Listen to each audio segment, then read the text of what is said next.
So we've talked about practicing hammer-ons, pull-offs with no distortion to make sure that your technique is correct and you're doing the pull-offs and whatnot correctly. Because with distortion, you have compression, and with extra compression, it's easier to get away with improper pull-offs. Well, now, because we want to address excess noise, let's put the distortion back on for the most part. This way you'll hear the excess noise more easily, and then you can address it a little bit better. So, big thing when addressing those kinds of issues, you have to do it again and again and again as soon as you hear it. And if that means you don't get much faster, then fine. Now, there's going to be some level of supposed excess noise, such as just moving your hand around and you hear, like, that kind of stuff. Some like overtone harmonic type stuff. This is going to happen with distortion, period.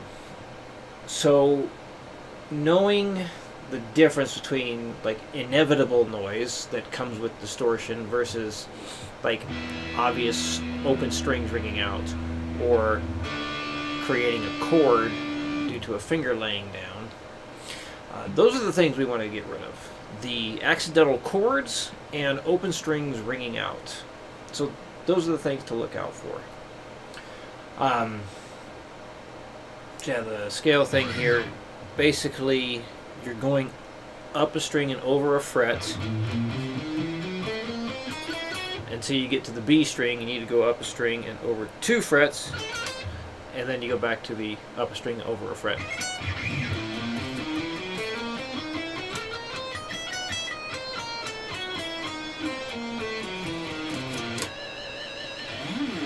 And it's within a diminished scale. So I'm basically using a half, whole, half, whole, half, whole diminished scale. So basically for the A note, you go up a half step, then a whole step, and just repeat. Half step, whole step, half step, whole step, half step, whole step. And we're just keeping things simple by using patterns going with the first, second, and fourth finger the whole time.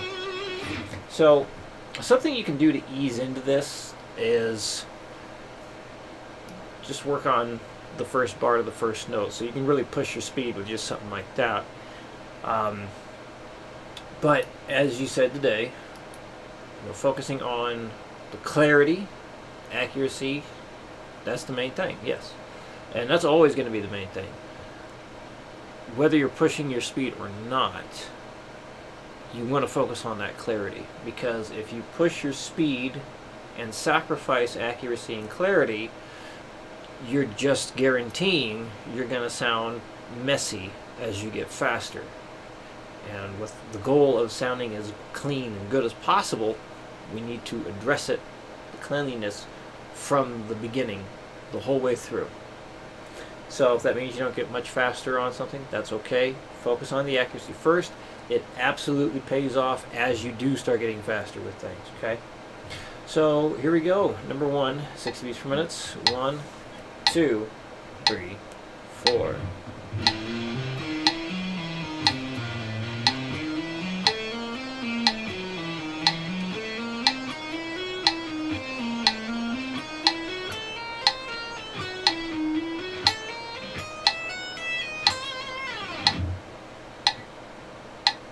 I'll do 90 next. 1, 2, 3, 4.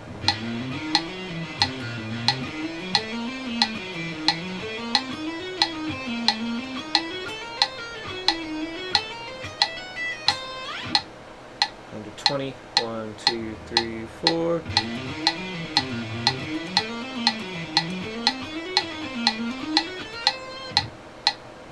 Almost messed that up. And then I stopped, so I totally messed it up. 1, 2, 3, 4.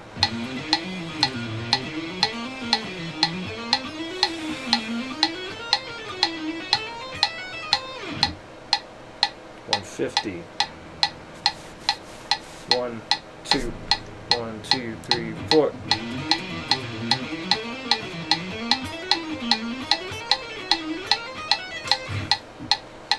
180, 1, 2, 1, 2, 3, 4.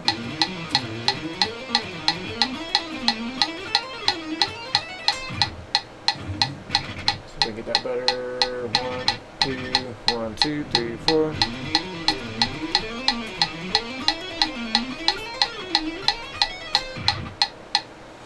Okay, moving on to number 2.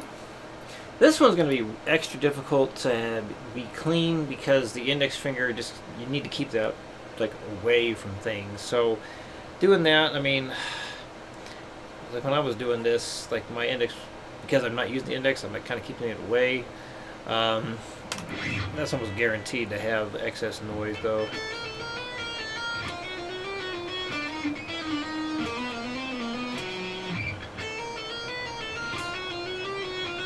So just be careful with it. Like,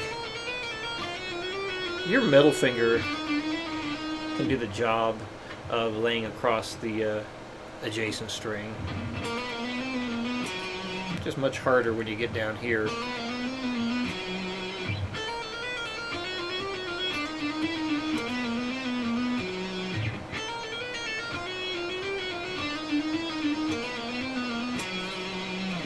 So if you get a little extra overtone stuff ringing out, especially like when you're on the last part there, not a huge deal, because we're doing something a little unorthodox here, and that's really to work on preventing the whole arm twist to get a pull off.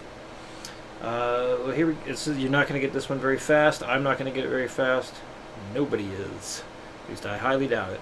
60 beats per minute. 1, 2, 3, 4. Ugh, that was terrible. 1, 2, 3, 4.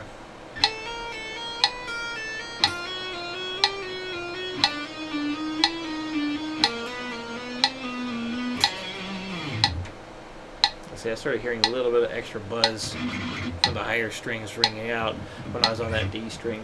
So don't worry about that so much. For this one, I want you to concentrate on what those fingers are doing and what the arm should not be doing. All right, 90, 1, 2, 3, 4.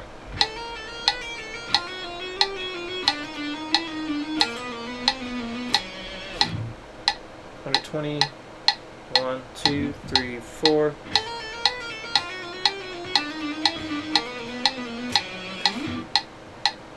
150, 1, 2, 1, 2, 3, 4. Oh, that feels so weird. I'll try 180. No guarantees. 1, 2, 1, 2, 3, 4. Okay, that feels odd. Oh, there you go. Yeah, just those two things. Focusing on your clarity. Take your time with it. And